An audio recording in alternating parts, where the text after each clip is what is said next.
Hey guys, hey ladies, hey friends, hey foes. We just wanted to take a second to remind you that while we're okay swearing when little ears are listening, you might not be, and that's okay. So here's your chance to pause us and wait for nap time, or pop in your earbuds. We hope you enjoy the episode.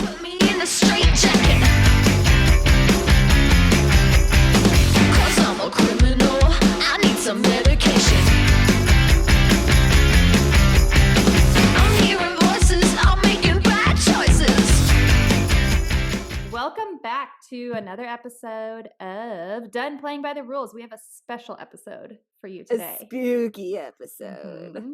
So I'm Jenna. And I'm Jenelle. And today we're getting ready for the holiday spirit. And I do not mean Christmas. One of our personal favorites, which is Halloween. I was going to say, you guys are really lucky we waited as long as we did for Halloween, because technically we've been on Halloween. I don't think we ever quit Halloween last year. Like my kids went right back to like Nightmare Before Christmas as soon as Halloween ended. Yes. We go right through. Yep. We already went to Salem. And it's funny because I hear people be like, oh my gosh, we're a huge Halloween family too. And then I'm like, we are too. We're going to Salem. And people are like, what's Salem? And I'm like, are you kidding me? Like, it's the pilgrimage. It's been on my bucket list since I was a kid. And when we found out we were moving to Virginia from Texas, right away I was like, we're going to Salem one day. And we did it. And the kids loved it now too. And actually Zach right was now too scared last year to watch Hocus Pocus, and so we broke his Hocus Pocus virginity this year, and now all they talk about is Hocus Pocus in Salem. Isn't it the best? But if you let your kids watch Hocus Pocus, be prepared. They do mention virgin. And did your kids ask? Mine didn't ask. Didn't. I was like, please don't ask. And I was thinking about Ezra asking because he's so curious. I was like, are they going to ask what that is? Because then I have to tell him. Yeah. But I think he asked last Christmas because of that like Christmas song, Virgin Mary something. You know, I think he asked me then. So he might good luck explaining Virgin. Please don't start your explanation of Virgin with Virgin Mary that somehow had a baby. But they did Peyton picked up on one of the kids, the mean kid, called the other one like a porker. And so she was calling everyone a porker for a day, and we had to nix that. Yeah, but besides that, everything was good. She thought it was hilarious that they said I kind of want Peyton to call me a porker, just because I think it'd be so cute coming out of her little mouth. Yep. And she obviously didn't know exactly what it meant because she was calling everyone that. And we're just like, no, like, it means something else. So it doesn't make people feel happy. No, my kids are actually outside right now with backpacks and Nerf guns playing Ghostbusters. So, because you guys did Ghostbusters last night, didn't you? Our other family favorite. Yep. Well, they've been playing Ghostbusters since last year, but they've never seen it. But somehow they know a lot. I think Zach told them like about Slimer and stuff. So they've been playing it, and we're like, we're just gonna let them watch it. And they loved it. My kids were Ghostbusters for 2 or whatever the last Halloween we went trick-or-treating was, so whatever year, 2019.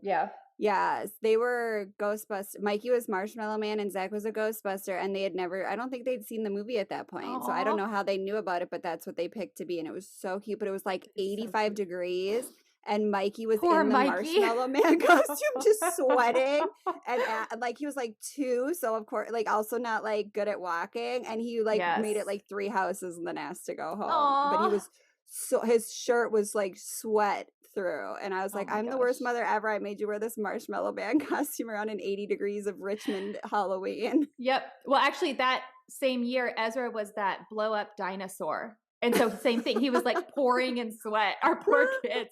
And there was a big windstorm coming, and we're like, he's gonna get blown away. Kel, you have to tie him down like a Macy's Day float. Yes, exactly. So as you can tell, we're all excited for Halloween. My kids are going as Toothless, which is from How to Train Your Dragon. That's what Peyton wanted to be. And Ezra is Godzilla.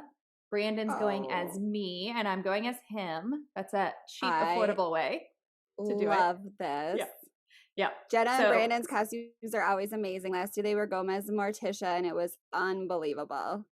I need to use that wig again because it was my favorite. The super You have to put that costume. Oh, and then Jenna was sending me videos of her running errands in the face makeup and hair, because she did her face makeup and hair and then had to run some errands. And so she was like going into stores like that. It was my favorite. I just sometimes wear the wig just because I love it. I hope you have a picture of you just running errands in the wig and the full makeup. Oh my God, good. Yep. We're posting it with this episode. Write it in your notes. And what are you guys this year? Oh my God, what are we? Okay, so Zach wants us to have, we're doing multiple costume changes like celebrities. Ooh. We're doing all skeletons for one of our costumes because Mikey loves skeletons. So Mikey is skeleton pterodactyl, which was quite the costume to find. I'm wearing just like a full skeleton onesie. I can't remember what Zach's doing.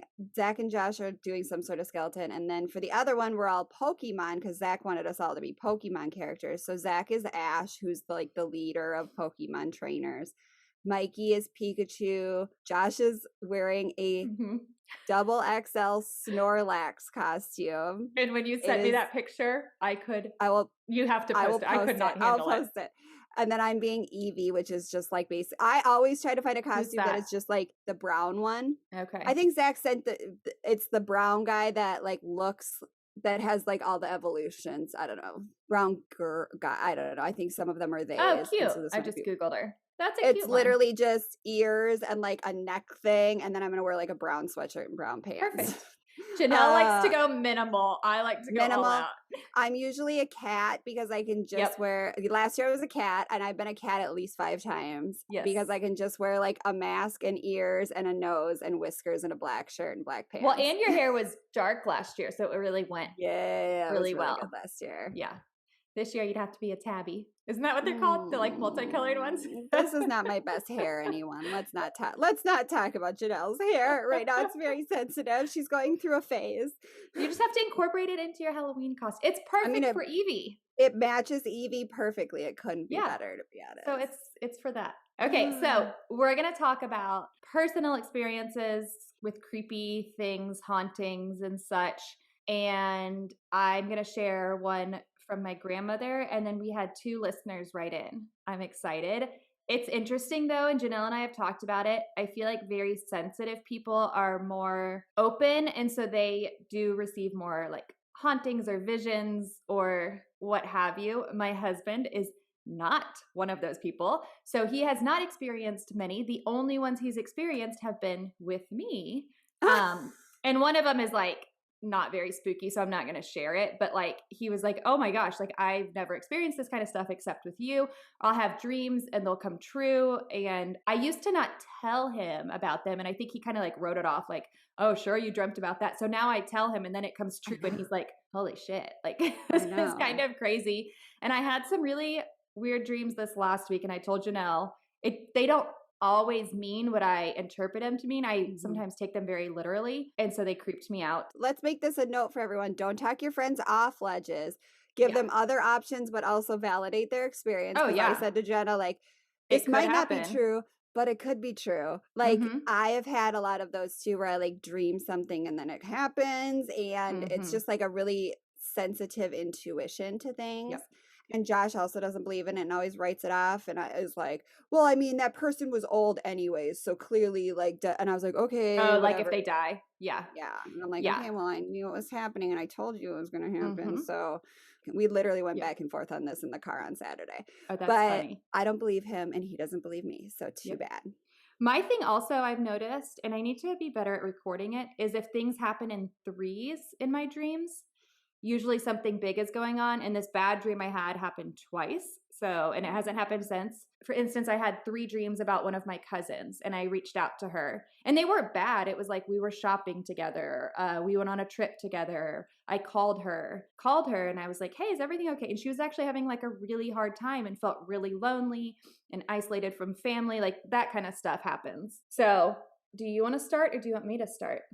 I just want to share my favorite Halloween memory of all time. If you were from Minnesota, which Jenna's not familiar with this, if you were from Minnesota, we had the Halloween blizzard of 1991, which would have made me, I don't know what, 6, about to be 7. It was the best Halloween ever. We got so like a record snowfall in Minnesota. However, I would like to point out this is like a super funny, like well-known meme in Minnesota, but 22 people did die in it. So, like, I would like to not make as much light of it as I was planning on. Yeah. But it was the single largest one-time snowfall on record in Minnesota. It was 8 inches in 4 hours on Halloween. And then we ended up getting a total of 28.4 inches over like 4 days. And it's just snowed consistently, huge, heavy snowflakes. Everything was shut down. It was so fun. My dad and my uncle took all of us kids out, and the moms stayed home. And my brother's Halloween, he had like a plastic bag. His bag ripped open. He didn't know it. And me and my best friend girl cousin followed him and picked up all of his candy and put it in our bags. And no one knew until we got home. And then my brother was like, had no candy. And we got in so much trouble and had to share all our candy with them. But it was still one of my favorite like memories of all time is the dad's like, the snow was like well above, like up to our, like above our knees at 8 inches when you're 6 years old. Yeah. And it was so much fun. I don't remember what we were dressed as, but I went out with we always did Halloween with all of our cousins. And we went to my aunt's neighborhood, and my brother had no candy at the end and was furious. But the Halloween blizzard of 91 is like the most infamous thing in Minnesota history. So I just want to shout out to all of our Minnesota people, like, remember how rad that blizzard was, but also like it's less fun when you actually read about it on Wikipedia and realize like it was fun when you were a kid, but like there were lots of people without power. There were lots of people hurt. Like, it's less of a fun thing when you actually read about it. But shout out to Halloween blizzard of 1991. And isn't that funny? Like you have this great memory of it, and you said it was your dad that took you? Yeah, my dad and my uncle took all of us. They were kids. Probably like, this is fucking miserable. This is so cold. But I remember them having fun, but I think they were like drinking the whole time too, because that was like their thing. And I don't remember them complaining, but I'm sure like imagine us having to do it. Like, but I think we knew at the time this was like going to be some wild blizzard. And so it was like kind of like a wild adventure. I'm sure they were half drunk because those two like to drink back then. Yeah. So. Oh, that's so funny. Well, I think I'll start with this one. It's super short. It's just, I think I've shared it on here. I was a very open kid. I got a lot of like gut feelings, or I don't know if premonition is the right word, depending on what you believe. I believe. I do too. I would get a lot of those as a kid, or I would tell my mom, like, I dreamt about this. And then she would be like, how do you know about that? Like that kind of stuff, like stuff that happened when I was super little. Yeah. I often dreamt about me going and visiting our house when it was being built. And I would tell my mom, and my mom would be like, that exact same thing happened. I was months old, not even, maybe I was 1.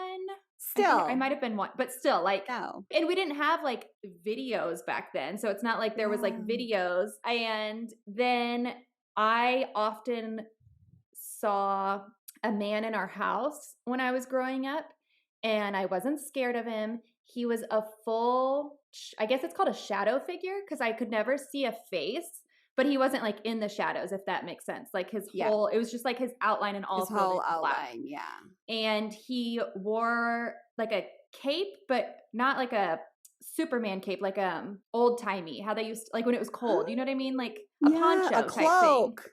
Yeah, and he wore a hat, but it wasn't a top hat. I've tried to describe it to my grandma, and she told me the name, but I can't remember. Maybe it was like I don't think it was a fedora, but not like super tall, fancy hat, but like what they used to wear with those cloaks. So it wasn't like a dress hat.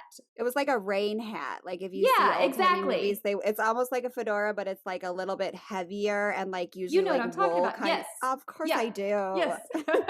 And I saw him all the time as a kid, especially in our like kitchen area. We had this area of like, it was like a half rounded area where a kitchen table was, and there was 4 windows, like really big windows, and I would see him standing right there often. So it wasn't even like a dark area, and it was like a feeling of peace and safety when I saw him. That's what I was going to ask you, is like, was it a scare? Because like your feeling is, your gut feeling is right in that situation. Yes. If you believe in what we believe in. And so he was somebody that was more of a protector feeling than a scary predator feeling. And then he went away when I was probably like a preteen, and I've never seen him since, even though I still lived in that house. Come back. I know. And I don't know if it was because of stuff I was going through with my mom being sick, or if maybe he was a spirit and somehow he crossed over. I don't really know what happened, or if something happened that I don't remember about. Which is why we're going to go to a medium and they're going to tell us what happened to him.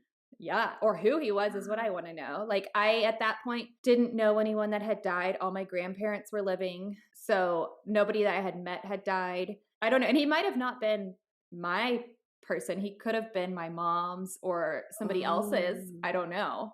But yeah, that was mine as a kid. And then... And you remember it into preteen. I remember it ends at preteen. Yeah. But so like this wasn't... This would be explainable if it was like, it went away when I was 4, because like little kids have weird imaginations like that, but yours is too long to be imaginary. I mean, I definitely remember seeing him around age like 10 or 12, somewhere in that age range. So I definitely remember, and that's like the last one I remember. And it was like I was coming in from the outside of our house. We had like a straight shot from like kitchen. It went like kitchen, living room, hallway, back door, if you can imagine that straight shot. And I was coming in through that back door, and I turned around to go back outside to get something. And when I looked over my shoulder, I can remember him standing there, and he was relatively close to me. And I just like stood there and stared at him. And then he walked off, and then I went outside, and that's the last time I remember seeing him. I want him to come back. I know. I'm attached to him and I didn't even know him. And it was just like a really peaceful feeling. And I just went outside and went about my day. And it wasn't like a quick glimpse, you know, like sometimes you think you see things out of the corner of your eye. Like I can remember like holding contact with him. And he would usually just I like how you're off. like, I probably talked about this in the podcast before, and I'm like, no, I'm your best friend. Self-proclaimed, and I've never heard it. Rude. No, that you've definitely never met. Sorry. I've never really gone in depth about it. So I told my mom about it, and she actually wasn't freaked out, surprisingly. She was very into ghosts and spirits and guardian. Open to it. Guides. Yeah. She called them guardian, like guides, but she never had an experience, and she was always bummed. So see, that's how me and your mom are like the same. Like I'm bummed that I never got to meet him. Yeah. Her and her best friend stayed in a haunted hotel. Hey, Leanne. And I think they stayed up like I don't know if it was all night, but a lot. When my mom got back from her trip, she had like millions of pictures of mirrors. And I was like, why'd you take pictures of mirrors? And she was like, I heard you like, it's like see their reflection. And she never saw it. So oh my gosh, we're totally doing that. Yeah. Jenna and Jenelle relive. Yeah. I was like, Mom, like you and Leanne are big personalities. They were probably scared of you guys. So and their picture taking with their like disposable camera on the mirror. Yes. Yeah. Right. They were probably just laughing at them. So like, okay, good luck. And then my next like haunting experience wasn't until college. It was either the summer after college or my first year teaching. I lived in a house with 4 other girls in Fort Worth, Texas. It was an older house. And when we moved in, some fraternity guys had lived there before us. It was a disgusting mess. They didn't clean it between people. They literally were walking out the door to move out when we were moving in. Ew. So they had 4 bedrooms. My room was a converted garage. It was a garage that was changed into a room. So when you walked in, you had to go down a step. And then they had built another garage onto the house. So it had a garage. We were like, we want to use the garage. So we opened the garage. I had a bedroom door that went into the garage. And we opened it, and it was full of stuff. So we thought it was these frat guys stuff. So we contacted our landowner. Wait, what is it called? Our landlord. Thank you, landlord. And we were like, hey, like, can we clear out the garage? We want to use it. Especially with 4 cars, like if we could put one in the garage, that'd be really helpful. And he was like, kind of weird about it. And he was like, no, when we bought the house, it was like that and we want to leave it. And we were like, okay. And it was 2 gay guys that were our landlords. And it was actually an interesting story. They were best friends and they were married to women and they fell in love and they divorced their wives and got married. Live your best life. Yes. So they were probably like late 40s. So not super old. And so when we started going into the garage, it was all really old people's stuff. There was a lot of dog collars, which was kind of weird, oxygen tanks, boxes of like old clothes, old shoes. Like you could tell it was an elderly, we only saw man stuff and just junk. stuff I don't even remember, just like boxes of junk. And we were just like, what the hell? So like we never cleared it out. And you couldn't open the garage from the outside because it was so packed. So I had that door, like I said, in my room. One time I went out of town for the weekend and I came back and my door was locked and it had one of those like turn locks and it was locked from the inside. And I was like, what the heck? So I asked all my roommates and they're like, no, like we weren't home either. We couldn't get in the room. We had to call the handyman and he had to come break down the door and none of us locked it. And it wasn't even like an easy, oh, it accidentally jiggled shut. Like it was really hard to do. So that was like kind of weird. We were like, that's really weird. And they're like, are you sure? And I was like, no, I would never like lock my door and then shut it knowing I didn't have a key. Then we would, as a side job, babysit dogs in our house. And so we had at one point, I think we had like 4 dogs in our house and they were large dogs. They all were drawn to my room. I would find them in the closet a lot. Often they would get on my bed, which was against the garage wall, and just stand there and bark. And there was one time I had a dog with my ex at the time, and my dog was over. Her name was Juno, and Brandon was there. She just stood on my bed and looked in the corner where like the garage and the wall met and barked, and we could not get her to stop. Yeah, she would not stop. Every time, like the dogs were all just like drawn to that room. None of us were really talking about it at the time. I was living with my best friend and then we started experiencing some stuff together and we started talking more. So her and I were teachers. And then the 2 other girls we lived with, they also worked. And there was many times, since we were teachers, we were usually the first ones home. Many times we'd come home and all the doors would be open to the house. So we would get mad at our roommates and be like, hey, like we're the first to leave because we leave super early. You guys left the doors open. And I'm not talking about unlocked. I'm talking about all the way open, back doors, everything. And they're like, no, we didn't. So then everyone was being a little more like aware of like, I locked the door. It happened multiple times. Then one time we came home and the gas stove was on. We walk in and we smell gas and we're like, what the heck? And we blamed one of our roommates and we're like, she ate really healthy and we're like, you're always cooking eggs. It was totally you. And like boiling, like hard boiling eggs. And she kept saying like, no. And that happened like 2 or 3 times. The gas was just on when we came home, or we'd come out of our room and you'd smell it and the gas was just on. That's terrifying. Isn't it? And actually when I was writing these notes, I was like, let me just Google like if that's like a paranormal thing. It's super common, which I didn't know. They turn on the gas stove. Isn't that weird? Oh, I want to go Google paranormal things now. Yeah. That sounds super fun. Yeah, because I was like, maybe it was my roommate. Maybe I shouldn't include that one. Then this has happened to me 2 times in houses. And I don't know why. Ends up being a dog in our backyard. And in Texas, you have like 8-foot privacy fences. Yeah. And so one time we all come home from work and there's a huge golden German Shepherd. And both times that this has happened to me, they've been like golden German Shepherds, which is really weird. That's not in the same house. I guess so. And we get home and he's in our yard. And none of our neighbors had a dog. We don't have a gate that's open or anything. And he's just in our yard staring at us in the house. And we're all like, hey, like who brought home this dog? Which wasn't uncommon. And everyone's like, I didn't. So we finally found his owner and she accused us of stealing him, which was a whole other thing. But no one could figure out how this dog got in our backyard. And that was part of why she accused us, because she came over and she was like, he could not get into your yard. Like our fences, you share fences usually in Texas. And so they were like, unless somebody else had him, which still he couldn't jump an 8-foot fence. There's no gaps in the fence. There are all those like wooden planks. So she was convinced we got the dog, put him in our yard. And he'd be too big to lift over the fence. Oh yeah, way too big. So then we all started talking, and especially my roommate Sarah and I was like, whenever I'm in the shower, I feel like I'm being watched. And then my roommate Sarah was like, do you also hear voices in the shower? And I was like, yep. They would call out our names. It was a male's voice. Only happened in the shower. And they would be like, hello. And I can't tell you how many times someone would be in the shower and we would hear them talking. The person in the shower. Yeah. So like say Jill is in the shower. Yeah. And I'm like, we'd hear them be what like, do you want? Yeah, exactly. And we'd be like, who are you talking to? And they're like, you just said my name.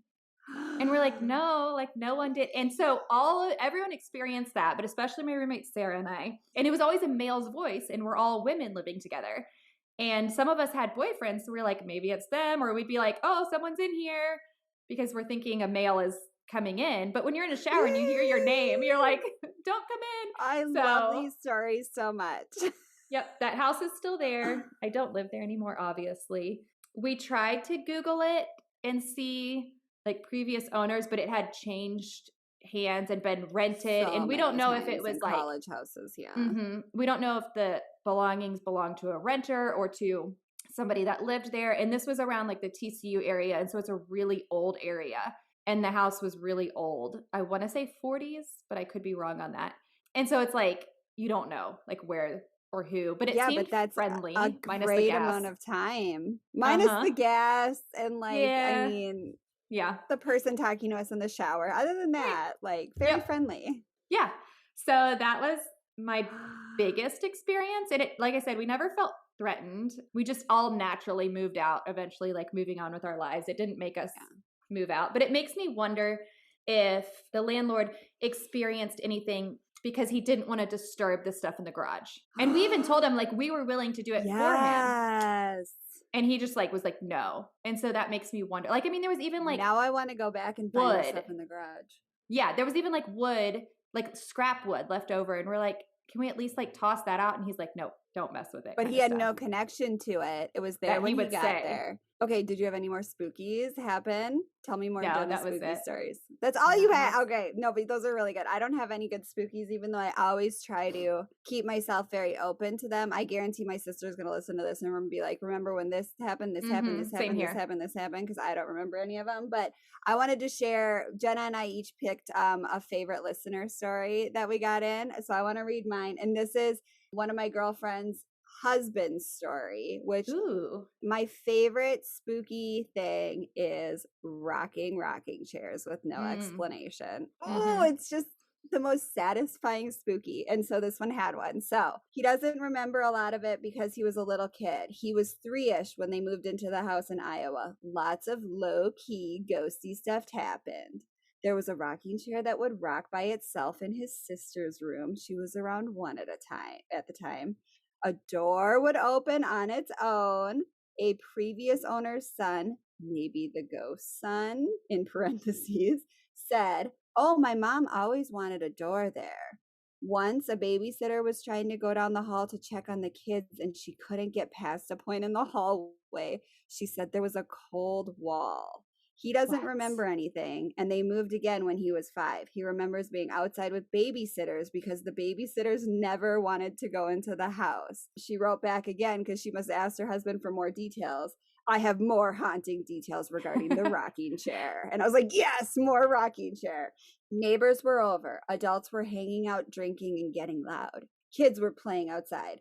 Grown-ups heard a door slam, and when they went to investigate, they discovered a window had been opened and a rocking chair had been moved in front of it. The rocking chair was rocking on its own. The kids were in the view of the window. Maybe the ghost was pissed that the grown-ups weren't watching the kids. Also, it was more than just one door open all the time. Apparently, they would, and this so links up to your story, apparently they would leave the house doors unlocked, etc., and return with all the doors wide open. Yes. It is such a creepy feeling because your first instinct is like, oh, somebody's in my house, like robber. And then you don't want to like walk around. I don't know. Yeah. Oh, I love it. I know. I like how your voice got creepy too. I made a creepy voice for it too. But that's from my friend Kristen. I won't say her name or her husband's name just in case he's not that into this, but Kristen won't care. But how much do you love the idea of the cold wall, which I totally believe in all that cold stuff and temperature stuff. I also love a rocking chair that's up to mischief. Inside, especially. I know. And my mom always wanted a door there. And then there's a door. Oh, I just love like all the like generational stuff. What does it mean? My mom always wanted a door there. What I read it as is there was one of the previous owners, they had put a door in since someone left and the door was getting left open all the time. And the son came back and was like, oh yeah, my mom had always wanted a door there. And so a door had been put in and it was getting left open all the time. I love that. I love it. I'm going to share my grandma's. And I grew up hearing this story, which I love. My grandparents bought a farmhouse in Ligonier, Pennsylvania that was built in the 1800s. And it was not in great shape. And so they went through and they started redoing a lot of it, and they started getting a lot of activity. First of all, this house is built on 21 acres of farmland. An Indian trail goes through it that leads to like a fort where I guess there was a lot of like battles, stuff happened there. And then when my grandma did research on the house, which I couldn't find anything because it goes back so far that you'd have to actually go to the library there or the historical society and get books. So it wasn't online, unfortunately, but she remembers researching it when they started experiencing some stuff in the house. And they have a huge tree. I think it's on the side yard or the back, and a man was hung. She doesn't know why. There was no information. It just said like his name and hung. And she doesn't know if it was like that's what they did as punishment back then or what exactly happened. So they do know for sure that there were some deaths around their property. I'm very creepy, and I decided to look at the current homeowners and see if they have ever posted anything, and they have not. But I've been tempted to reach out. You're such a stalker. I know. Okay, but also my mom lived in this house and my uncle, and they experienced things as well. And this was a house that was very near and dear to them. And we went back to go visit when we were kids. My mom had a high school reunion in Ligonier. So we went back and my cousins were all there and everything. And so my mom is very social, as you heard. So she is like, I'm going to go knock on their door and say, hi, I used to live here. Maybe they'll let us inside. The property has like the house, and then it has yard and a huge brown fence. And so my mom goes, knocks. No one answers. Knock. No one answers. And they don't see any cars or anything. So then they have us take a picture on the fence. And as we're taking the picture, my mom is like, someone is staring at us through the window. And we all look and we didn't see anything. And she was like, they were just there staring at me through the top window. We didn't see anything, but that's where their bedrooms were. And she said it was a woman. And so she was like, either someone's home and they're hiding or something else, but there were no cars there. So I don't know. That's perfect. Yeah. So my grandma tells that their bedrooms were upstairs. There were multiple instances where her and my grandpa would be sound asleep and they would wake up to the whole bed shaking. They wouldn't see anyone. And she said it happened on numerous occasions. Whole bed just shaking. And my grandpa recalls it as well. She claims a UFO landed in their crop field. My mom used to say UFOs landed. Yep. I believe in UFOs. And I love it. I just loved hearing my grandma say it. I just giggle because your grandma's she's so the cute. Best. And she told me, you cannot convince me otherwise. You can commit me, you can whatever, but there was a UFO that landed. And she even went out and investigated a few days later, drove the farm truck out there and couldn't find anything. And if you know Ligonier, it's a small town. There's not like lights to be confused by this. My favorite story from it, though, is my uncle went off to college. So this is a few years after they've lived there. And he comes home for a break and no one else is home and my grandparents are out for the evening. And so he comes home and he's upstairs and he hears somebody walking, and then he hears somebody walking upstairs. Walking is so spooky. And he said it's very loud thuds, like a man in boots. And he's like, hello. And it pauses. Hello. No response. So my uncle goes about and then he hears more walking up the stairs. So he freaks out and he runs to, I want to say his parents' room, and he has to like cross the hall. So he's like freaking out. He runs across and he gets some kind of weapon. I think it was a bat, and locks himself in there. But the whatever came all the way upstairs and paused, walked a little down the hall, turned around and walked back down the stairs. And my uncle stayed in there until my grandparents got home. And he's in college, so you can imagine this like he's not like bullshit kidding. Yeah. Yes. And he's tall, and you can imagine him like, yeah. And he still talks about that story to this day. It wasn't just like my grandparents that experienced it. And my grandpa and my grandma, they're both like, we're so old. We wish we like wrote down more stories, but they said there was like multiple hauntings like in the house, especially when they started renovating. So Yeah, We it need was to really move cool. to an old-timey house and get haunted. Jenna and I made a pact with each other the other day that if one of us dies before the other one, we will full haunt each other because we both feel sad we haven't had a full haunt experience yet. And so we promised each other on our dying deathbeds that we would full haunt each other. I am disappointed though because my mom promised me she would haunt me and I haven't. I did have one experience though. I had to fly to Texas right after she died. Oh, we were doing a memorial for her and I was really anxious. This is the time when I was very like in my panic mode of grief where everyone's going to die. I can't get on a plane with my kid and my husband. Should we fly separate? Kind of thinking like. I'm still there and I'm only 2 years out. So baby, don't you worry. Right? And I had a jewelry box in my room that was opening and I just remember saying like, Mom, please, please, please come to me. Like, give me comfort. Like, I need you. I don't know if I should go. And like the jewelry box closed and it was a wooden one that it didn't have like hinges. So I don't really know how it closed. And it was really loud and I felt better afterwards. But that's the only thing I've somewhat experienced with her. I wish there was more, but yeah. So we have one more listener write in. I'm so excited because I haven't heard this one yet. And this is from, I'll just give first name of Crystal. I'll read it as I'm her. Okay. Ooh, so this is via Crystal. In 2004, my mom, my husband, which was then fiance, and I road trip to Germantown, Tennessee to visit family. We were staying with my aunt and uncle. My husband and I were not married yet, and my uncle and aunt are very Christian, so my husband slept in one room, and my mom and I slept in another. Our second night there, I was having a hard time falling asleep because I was used to sleeping with the TV on and there wasn't a TV in the bedroom. I finally got up and went to their game room. It was a huge room at the end of the hall that was pretty far from all the bedrooms. I turned on the TV and laid down on the couch. Almost immediately, I started to feel creeped out like someone was watching me. I rolled over so that I was facing the back of the couch and tried to go to sleep. Suddenly, I felt like someone was standing over me. I reluctantly opened my eyes and looked up. There was an old woman standing over, staring at me. I jumped up and she was gone. I quickly turned off the TV and got the hell out of there. My mom woke up when I came back into our room, so I told her what happened. First thing in the morning, I ran to my husband's room and told him. The next day, my cousin and her husband took my husband and I to downtown Memphis. We were walking and casually talking. I don't remember how it came up, but I mentioned that I had gone to the game room the night before and got a little creeped out, but I didn't say anything about seeing the old woman. And she said, "Oh yeah, that room is haunted. There's an old woman in that room."